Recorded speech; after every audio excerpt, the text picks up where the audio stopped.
ও মা একটু ভালো করে খেয়াল করেন, উম্মতি মুহাম্মাদের হায়াত লম্বা চূড়া থাকবে না, মাত্র তাদের 60 থেকে 70 বছর তাদের হায়াত থাকবে। যখন হাসরের ময়দান খানা কায়েম হয়ে যাবে, এই ময়দানের ভিতরে প্রত্যেকটা নবী রাসূল ইয়া নাফসি বলে চিৎকার করতে থাকবে।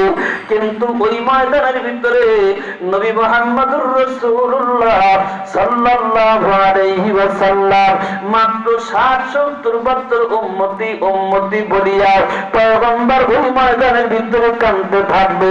চিৎকার দিয়া বলেন না মারহাবা, আওয়াজ দিয়া বলেন লা ইলাহা ইল্লাল্লাহ।